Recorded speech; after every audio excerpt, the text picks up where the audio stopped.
Welcome to Pass the Mic podcast with Roxanne Darling, who will lead our conversation on the topic of age discrimination and one key question: how can we overcome age discrimination? My name is Virginie Glenzer, and I'm your host with a million questions. Pass the Mic podcast is about sharing different perspectives on specific topic, not only to help us expand our understanding of the world, but perhaps also to explore new ways of looking at it. Before we start this conversation, let's begin, as we always do, with what I call a tour de table, and have each of you tell us your name, what you do, and why you're interested in this topic. Please try to be brief and keep your comment to about a minute. So why don't we begin with Donna?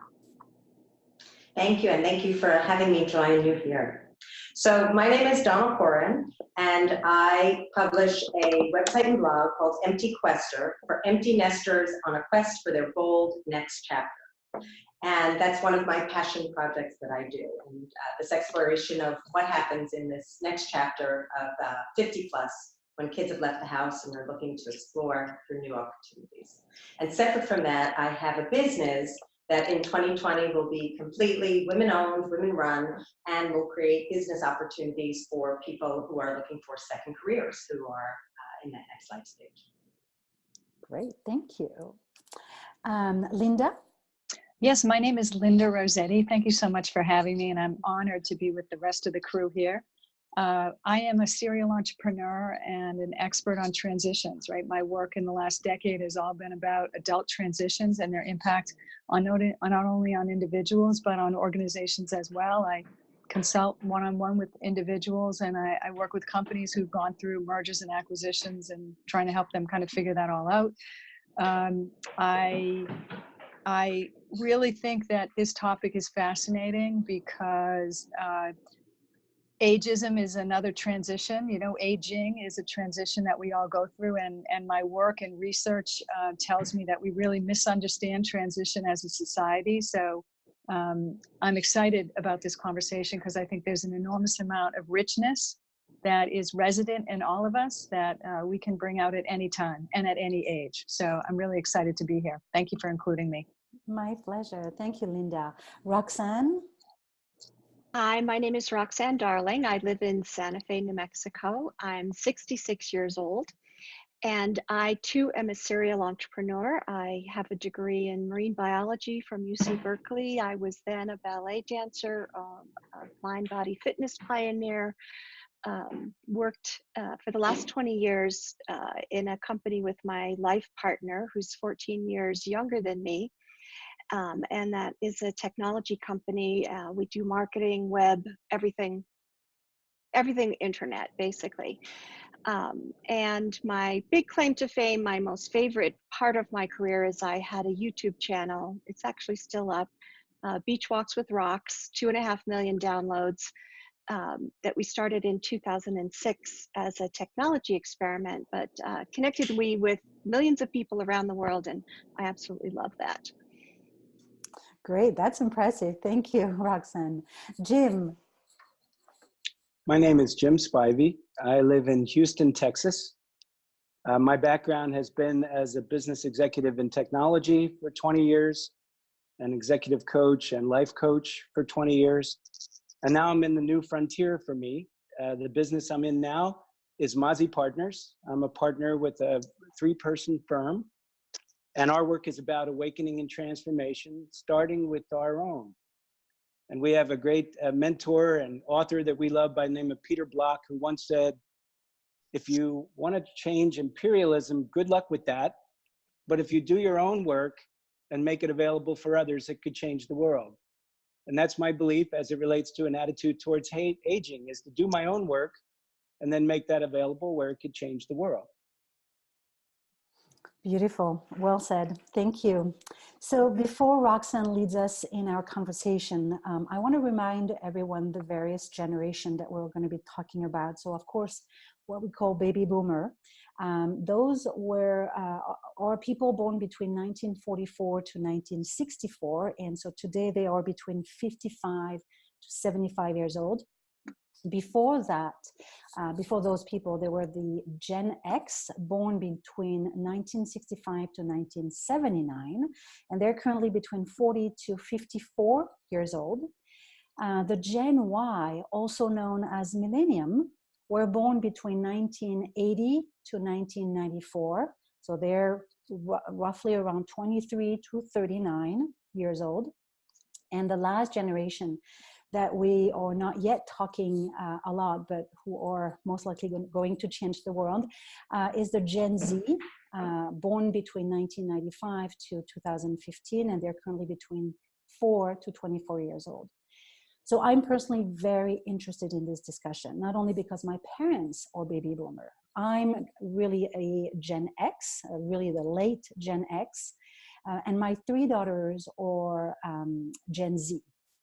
And when I think of baby boomer, despite the rough start of the Second World War, my reaction to the baby boomers is that this is a lucky generation. They've experienced an amazing economic growth and stability. So to me, they had an easy life. And there's even a term for that, that describes this era, the glorious 30, at least in France and in Europe.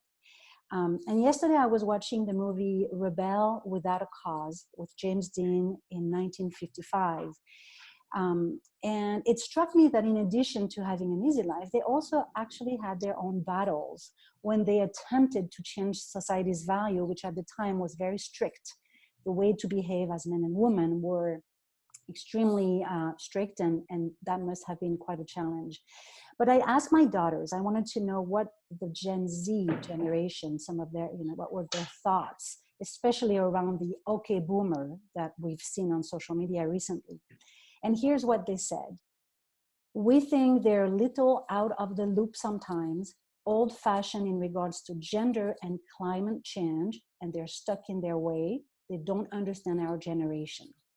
So today we're going to be talking about age discrimination. And my question really, and Roxanne, you can take it the way you want as you lead us into that conversation. But my first reaction to their feedback and my own perception is that, is age discrimination something that every generation will face as they're being pushed out of the system? Or does this trend have something to do in particular with this unique generation? Which is really how we phrased the entire episode. How can we overcome age discrimination? Boomer or bust, will this generation break the aging mold? Well, I think it's a great place to start because it allows me to sort of identify 2 different territories that I think our fellow panelists here have a lot of experience on.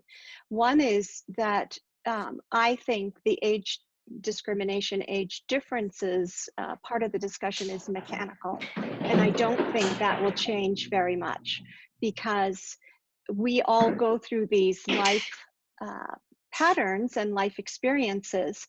And much as I get older and I wish to myself I had known X, Y, and Z when I was younger, I realize that that is part of the maturation process. And those experiences, the easy ones, the hard ones, the fun ones, the miserable ones, feed into us as a person as we mature. I think what's distinctly different, which has a good news, bad news component to it, is that because of the internet, we can talk about this much more. And so what all of the conversation and my experience points to is if you are bent towards discrimination, you will find evidence to support your point of view. If you are not bent towards discrimination, you will go the other direction.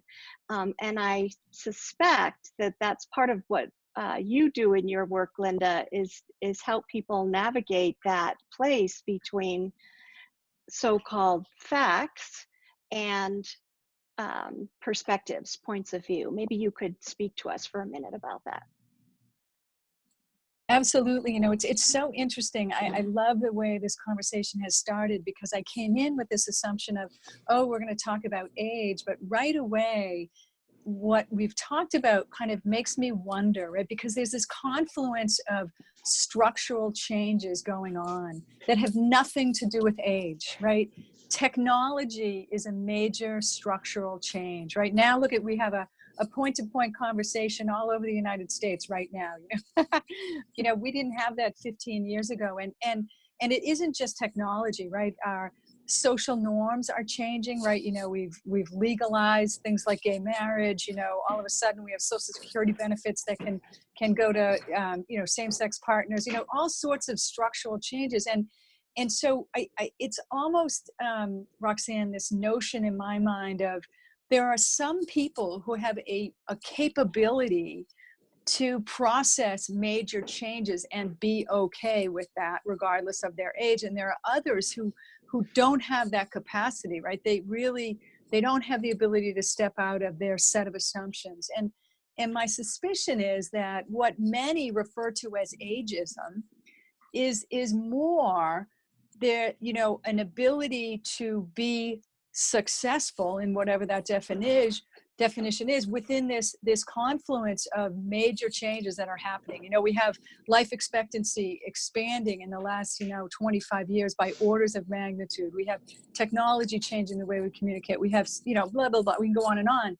So, you know, I think that this conversation is interesting because I came to it assuming that we were going to talk about age, and I was convinced that there are real issues with age. But in the absence of somebody's ability to navigate major change, yeah, age is as good as any as an issue that's in the way. But this notion of what is required in order to make sure people have the capacity to navigate that kind of change, I think that's really an open question. My suspicion is everyone would have an opinion on that. You know, as I was preparing for this discussion, I landed on an idea that hadn't really been clarified in my own mind, and something Jim posted on Twitter this morning sort of adds supporting evidence, which is that I think the strength of being a young person is that the brain is so fertile and actively seeking information, and thereby a younger person is a great acquirer of facts and detail and data. And as we get older, I find that shifts into where this is all predicated by, if you're a reasonably conscious person, I should say that. As you get older, your experience becomes very important. And I actually wrote something on my personal blog about 7 years ago that despite my having a college degree in science and being a huge fan of science, I'm relying more and more on my intuition and personal experience to make decisions and to offer business advice even, because the facts can be, like statistics, manipulated and used to support a point of view, whereas the energy and experience are much more powerful in my own life. And so, Jim, that screenshot you posted of the list, the two lists side by side of the traditional characteristics of leadership and the characteristics of eldership, in my mind, there were very positive things in both columns. Mm-hmm. So maybe you can talk, and what I saw on there on the leadership side were some of these things that relate more to the mechanics of being an aware person in your world, and especially in your profession, if you're a consultant or, you know, working in a job situation, versus what an older person can acquire. I point to it like you can walk into a room and feel that something is off. And we all have this ability, and you can poll the room, and if everyone says, oh, it's okay, everything's fine, that causes one to distrust one's own intuition. But as I get older, I realize, no, people just don't want those facts said out loud.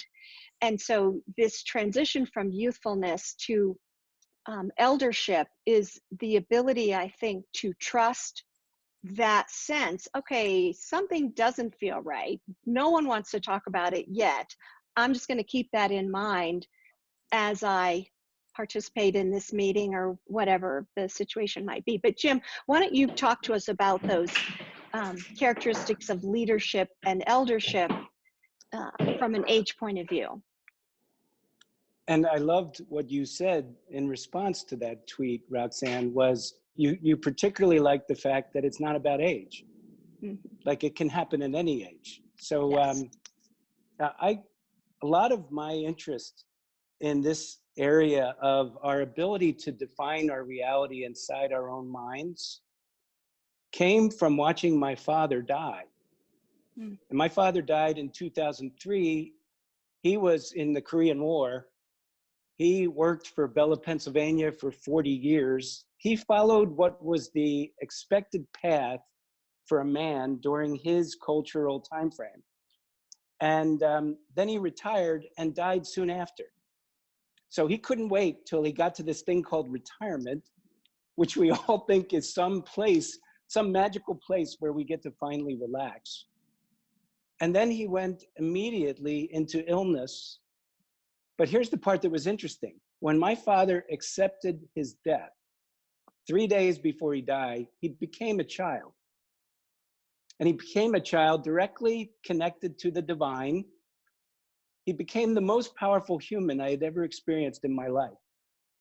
By the way, I despised my father growing up because he was an abusive, angry man trapped in a paradigm. And his near-death experience cracked open his brain to a whole nother possibility, and he danced in it. And I saw that and became a student of the work of like Dr. Joe Dispenza, the work of David Hawkins about human consciousness. And we're learning that we have the capacity inside our own brains to rewire ourselves. At the DNA level, we have the capacity to change reality and to define it in a way that's more fitting with our spirit. By the way, there are movies in the culture that get lost in the description of romantic comedy. I don't know if anyone's seen Disney's The Kid, where Bruce Willis plays an 8-year-old, a 40-year-old, and a 70-year-old in the same movie. And all three are available to us all the time. What does age mean when we have access to our 8-year-old, our 40-year-old, and our 70-year-old right now? All of a sudden, the meaning of age starts to lose its impact, and we open up to unlimited possibilities that brain science and an increase in consciousness throughout the world is making available. So it's so exciting, it changes the whole conversation. And I love that you opened the door to talk about that, Roxanne. It's really cool. Great. I'm glad you liked the article. Yeah. Yes. Well, we don't have any Gen Zers on this conversation. So I'll just take a moment to thank all of the amazing young people that are part of the climate strike globally, and also the gun control movement globally. And I support them all the way. Donna, this seems like a natural segue into what you talk about on your blog in terms of helping people manage this transition into an older age profile. How do you go about doing that with your readers, and what are some of the topics that have been really popular with your readers? Well, thank you. One thing that I find interesting in what Jim just said is a lot of it is one's own mindset. And I think that people very often stand in their own way, and the first hurdle comes from how we perceive ourselves as we go forward. My dad was 92, and he was a litigator, and he was still working full on until his last year of his life. And so I was not raised in a household where age was really focused on, and wisdom was incredibly valued. And so my father was always the wisest person in the room. And I think what I've learned in the last year is that it's really about the way you feel about yourself, and then the value that you identify and you bring. So Virginia knows that this year I did a TEDx talk, and I pitched my talk, which became the newest workforce disruptors are over 50. And I pitched this to 4 organizers who were all under the age of 35. And when I came to pitch this concept to them, they said, well, are you going to talk about ageism? And I told them, hell no, I'm not going to talk about ageism, because it's a self-fulfilling prophecy. It's a lament. It's a conversation that older people have amongst one another. So I think in that TEDx and in the work that I do, it's really about talking about how incongruous it really is to count yourself out of the conversation in your 50s, in your 60s, in your 70s, because there's the way that health trends are going, we're going to be living and thriving for a very long time. And B, we have no intention of stepping away. And I think when you come with that confidence and with what you bring to the table, it's really about knowing what you bring to the table, which, as you say, is wisdom, is maturity, is actual knowledge, how much knowledge we've accrued. And then you share that with the younger generation with intention. These are the conversations that I'm having in my blog. But it's very much happening with younger people, as opposed to just happening amongst the Gen X, late Gen X, and the baby boomers. The conversation is really about getting out into the world and having those conversations with younger people to break those mindsets. Mm-hmm. Well, I think what I'm hearing from all of you is that, one, Virginia picked people for this panel who are rebels in the ageism community, so to speak. So I'd like to just acknowledge that. And I do think, to answer one of the original questions that was put on the table, is how do we fight or confront ageism in the public sphere. And I think that we're doing that in this way by being older people who embrace youthful ideas and who embrace the strengths of every phase of life, knowing that one phase cannot have the assets or the deficits of another phase. And that is, again, just sort of this mechanical part of life. Virginia, you mentioned your daughters, and how is it that you navigate these ageism discussions? Do you find, I don't know if your daughters will watch this or not, but do you think they're more vulnerable to ageism than you are, or vice versa? I assume you're raising them to not be that way, but they do have peer groups. Right. So interestingly, Donna, when you say we have to have the conversation with the younger generation, that's exactly what I'm doing. And actually, one of the podcasts earlier, one of my daughter, my oldest, was on that podcast, and we talked about gender identity. She's a college student, and she's doing an internship at the gender equity at Bard College. So she's very well, around sexual abuse and stuff like that. So I was glad that she said yes. And 2 days ago, I was having another discussion with my middle daughter, I should say, who's also in college, talking about how Gen Z was, how were they experiencing bullying online on social media. And I definitely want to have an episode to cover that, just with a number of Gen Z, and see how do you even manage. I think to me, the Gen X generation is a generation in transition, because we had to adapt to technology. We started working without the internet, without technology.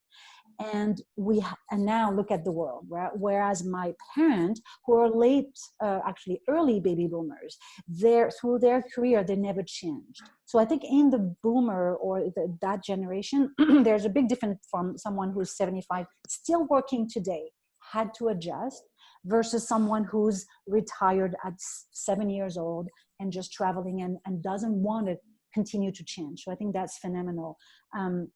The reason why I was also interested in this topic is because I had a negative perception of aging. If I look at the way my grandparents saw the silent generation, and a lot of them are still alive, the way they're aging, and even my parents who are traveling the world, that's not what I want to do. I don't want to retire. I think there's just too many experiences in life. And, sometimes you naturally will become people around you, and that just frightens me. So I'm glad that all of you guys are showing, you talk about being a rebel, and there might be a little bit of this inside of us if we want to be young when we're 90 years old. Right? So I don't know if that answers the question, but. Well, it raises an interesting idea that I've thought about, and I like to kind of pull back the curtain a lot of times, and it's part of my own personal work to sort of talk about the pluses and the minuses. And I love how you acknowledged that you had a concern about aging. You didn't want to be one of those retirees. Right. And in some cases, I could see how people could think of that as a discrimination. I'm somewhat the same way, and I don't attribute it, it's sort of another example. I don't attribute it to all the data that I've read that says from especially the boomer generation that when men especially retire, they die much more quickly than people who do not die. And Jim, that's exactly what you were telling us about your father. But for me, I just love life, and I had a very traumatic childhood. And so I'm making up for lost time and want to stay young and vibrant. And I very intentionally cultivate friends of all ages so that I can sort of be in that youthful space. But that's also one of the areas I see people making fun of us, okay, boomer, trying to hang out with the young people, you don't belong. My personal antidote for that is basically to laugh and ignore them and show up and make a contribution. How did the rest of you deal with that or propose to deal with that? I think I'll go first to Linda, because this is really, you are pedal to the metal, rubber meeting the road in these company environments where you're dealing with some very rigid ideas about these topics. It's so interesting, this notion of, how is it that we build a bridge across generations? And very often there was this kind of social contract in the age or the minds of those who were in the boomer age group about what work was or wasn't supposed to be. And that, is really been eliminated by all sorts of things that we've already talked about. And I find that the most interesting bridges get built when there is a shared purpose, right? Whether it be a social mission or a long-term milestone that everyone is working together against. And when that exists, everyone can go to that new place, right? That social mission we're all working to.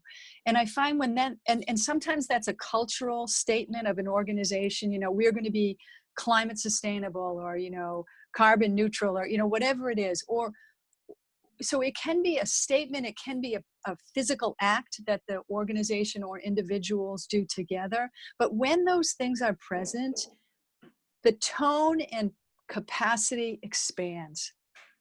And I've observed when that is absent, people retreat into familiar. And their familiar may be siloed, barriers, I don't have the vocabulary to talk to you, all sorts of things. So, Roxanne, I'm not sure I'm answering your question, but what I've observed in the patterns where there's incredible energy and capacity, it's where there is this bridge, and it allows people of many generations, right? And not just millennium to boomer. It can be Y, X, Z, whomever else is in the room.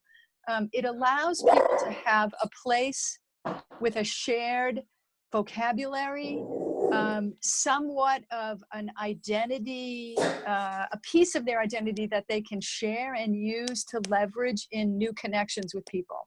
And, I guess that's what I've observed. And whether we're working in a corporate environment that's just had this, nasty M&A thing that's happened. And when I say M&A, I'm meaning mergers and acquisitions, that can really be disruptive, or it's a community group. I mean, one of the most active groups I work with are homeless teenagers, right? Who because of a number of things, the place that they believe they're the safest is they leave everything familiar and they go to what is completely at risk and outside, right? So I see it in all sorts of environments, but I guess that's what I would say that the common denominator is. Right, and the common denominator is having a common denominator. So I think that's a great sticky note for all of us to put on the computer, you know, when we find ourselves in situations and there is age conflict or seemingly age-based conflict, to go to that place of finding what do we have in common. One thing I'd like to shift a little bit is I tend to be a real Pollyanna and just think of all the wonderful things and be, you know, let's just show up as we are and we will gradually influence the world and live happily ever after. But there is real age discrimination, especially against older people in hiring. And so I'm just kind of open this up to the group because I don't know you all well enough. Does anybody have anything they want to say about that? I would say, having considered going to law school for about a year in high school and then abandoning it, I support people who are filing lawsuits and taking legal action because I do think that that's a useful component in our situation. Does anybody want to add into that experience working with people who had filed lawsuits or the effectiveness of taking one path versus the other? I'm thinking, Jim, maybe, does your company consult in that area or do you go the other direction? Yeah, we do. I want to honor the question. When you talked about liking the diagram about leadership to eldership, when you shift into a mindset of every circumstance is your teacher, okay, it changes the entire conversation. As opposed to, as a leader, you want to make things meaningful, make things happen. It's in the world of force. You want to operate in a way that you make a difference by your actions and its cause and effect. In that world, we file lawsuits. We do the kinds of things that we do. We interview for jobs. We do these things that allow us to affect our circumstances. But in the world of eldership, which is where we do our work, like we help people move into this whole new area of consciousness, and we do it with them. Like, so we're walking together. It's about looking at every circumstance as an invitation to go deeper inside ourselves and explore what's happening in us, where when we can awaken and transform in that, it changes everything outside us. More than we could change it in the world of cause and effect. So eldership is about accessing power, like real power beyond our own individual personal power. Whereas the world of leadership is about force, making things happen based on my rational mind and what I think will help. And having worked in that world for 40 years, it hits its wall, okay, where you start to realize there's more. There's more on the other side of a bridge I can't even see. And that's where we're living right now. And the one thing I'd like to say, and thanks for giving me the opportunity, Roxanne, when you talked about love of life, okay, I love that you used that term. And then Linda talked about purpose. I'd like to add the word presence. When people are present to their purpose and their love of life, it changes the whole conversation. And then when you put tools and support in place, like right now, here we are as a group of people supporting each other in standing for what we truly believe. And I think that's one of the keys to life, is having tools and support to support the changes you're making inside your own mind. You know, if I can build I love the perspective where Jim is going. But I want to also be sensitive to the listeners who joined, you know, who really want to talk about practical examples of age discrimination. So I want to share that for many years before doing this work, I served as a C-suite executive at Iron Mountain, which is a Fortune 500 company, and I ran HR and administration there. And it is a very real and sad outcome of our current environment that there is age discrimination in our workplaces. And a lot of times the technology reinforces that, right? Particularly how we hire, right? Because today, when people submit an application or a resume for a job, the screening tools that we use don't really recognize the depth. And we can go through a lot about the details as to why. But Roxanne, I wanted to just add that I work a lot with people who are displaced because of downsizing or outsizing after an M&A event. And the simplest, most successful tool I've ever worked with people is when they're facing what they believe to be an age discrimination environment with a workplace issue, the best thing they can do is alter their narrative about who they are, away from chronology, right? The world has taught us that we should talk about ourselves chronologically. We need to put that away as we age, and we need to anchor our narrative on value, or, as Jim just said, I love it. How are we present today? What is the value we can bring today? And anchor our narrative on that, not chronology. And that is the most successful tool I have seen in helping people really push back against what can be age discrimination in hiring as we look for new employment. I'm the last year of the baby boomers. I'm 64. As we look for new employment in my age and for the next 20 and 30 years, that's very real, and it requires different skills. And we need to teach people how to do that, because there's very few degrees of freedom around it.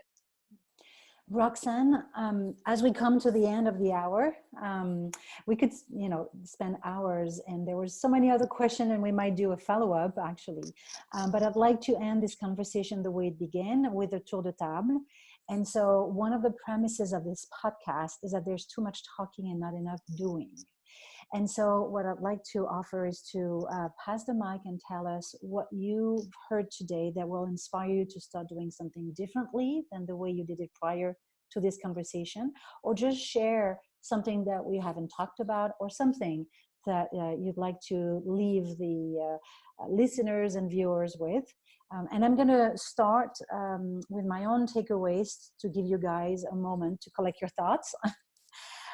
So I heard two things that I found really intriguing and interesting. The first one is this idea of self-fulfilling prophecy, so age discrimination in a way is the experience that we have about age discrimination is based on the narrative and the story that we tell about who we think we are. And that's definitely, I want to revisit my own narrative. And as I shared earlier, the vision that I have for aging is based on my parents, my grandparents, etc. And maybe that needs to be reconsidered because after all, things have changed. So that's number one. Number two, I almost had a aha moment, because as we all know, the world is getting very overwhelming with, a vast amount of information and data, and you can spend a lifetime looking for data, and that can create paralysis, where you don't know, should I be doing this or that, and then you'll find the evidence based on what you believe. And if acquiring data is no longer the skill set that one needs to make sense of the world and to go about in the world, and what instead we need is this capacity and ability to process change, then the entire boomer generation has something that the young generation don't have, which is tapping into their intuition. For the baby boomers who recognize that we're overwhelmed with data, that data is no longer the essential element to make the right decision, because there's conflicting information, but it's actually tapping into our intuition and trusting this intuition, then I completely believe that there is within the boomer generation an amazing talent. And I started this conversation recognizing that they had an easy life, and they were kind of not in tune with the new generation, the climate change, and if you look at who's in power. Now I'm living the conversation with this feeling that some of those baby boomers who are recognizing their intuition can actually change the world. So, oh, we're hearing an interesting noise. Oh, it's gone. So they can actually change the world. That was my last sentence, and that's my takeaway. So thank you so much for this insightful discussion. Would you like to go, Donna? Sure. Well, it's been really wonderful listening to everybody, and I love the idea of presence. I love the idea of maturity, and I love the idea of reality that Linda's bringing forward. You know, it's not that it's imagined. These are very real issues that older people face, that ageism does exist. But for me, my takeaway is that I will continue on my track, which is to continue to create opportunities for people in in the baby boomer and Gen X age group. Because if the opportunities are, you know, if it's challenging to find those opportunities in the corporate world, and those are in fact shrinking, and in fact in the research that I did when I did my TED, 25% of new entrepreneurial ventures are started by people 50 and older. That it just reinforces for me to stay on this track and to bring actual value and employment to people who could use it. And then to take that environment and also use it as an opportunity to mentor younger people so that we continue to improve the conversation where they understand the relevancy of a wiser, older mentor employer where our skills can be melded, our maturity and let's say their technology, bring them all together. Thank you, Donna. Jim? First of all, it's really been an honor to sit in on this, so thank you, everyone, for this conversation. I love that Linda brought up narratives, because our work is about helping people identify the subconscious narrative that's running their life without them knowing it. Bruce Lipton, the brain scientist, indicated that 95 to 99% of our brain activity is spent subconsciously recreating the past. That means most of the time, we're being run by a narrative we don't even know what it is. We're being run by it without us knowing how. And that buries the opportunity to understand the other narrative, which is the true self that we are, that we were born into, has always been true and always will be true. And to help people uncover the first narrative so they can remember the second is, I think, an opportunity to send the message to people. Notice how you collude with your experience of ageism. You collude in the experience of it through your subconscious mind and free yourself from the agreement reality that exists in the world. Thanks for the chance to share that. I really enjoyed this. That's very powerful. Lots of powerful world. Linda? Yes, I thank you. And I echo everyone's sentiment that this has been fantastic. It's been a great honor to talk with everyone. And I guess my close remark is that I look at today as participating, or I get to participate in this incredible social shift. And people describe it in certain ways. And I think one of the ways it's being described by one segment of the population is as ageism. And I don't know that it, I don't know that it accurately reflects what I believe is going on, right? Certainly my experience is different. And so I think that the perspective that's been brought today with things like love of life and intuition and presence, and certainly the purpose that I've advocated, I think those are the linchpins to help people reframe how they express this period of social change. And I think it's incredibly exciting that we're all very active in pursuing it, albeit from different angles. And, you know, what I've experienced in my work is that there is enormous potential that is untapped. And so the fact that we're all agitating this from different angles is only goodness. So again, I can't thank you for letting me participate in that. I really enjoyed the format. Congratulations on the work. Thank you. So Roxanne, you started the conversation. I'm going to let you end it in the way you want. Oh, thank you very much. You know, what struck me is that what I learned from today is I have a little bit of a contrarian personality type. And I kept looking for what's the other point of view. I have this rule when I'm doing consulting and coaching where I say, let's employ the rocks 180 rule here? What if we looked at this from the opposite point of view? And one of the things that hit my brain today was that ageism really affects every age group. Young people have the opposite problem that older people have. They have no experience. The job says, we want to hire you, but you don't have experience. How do I get it without getting a job first? And many older people are dismissive of younger people in countless ways.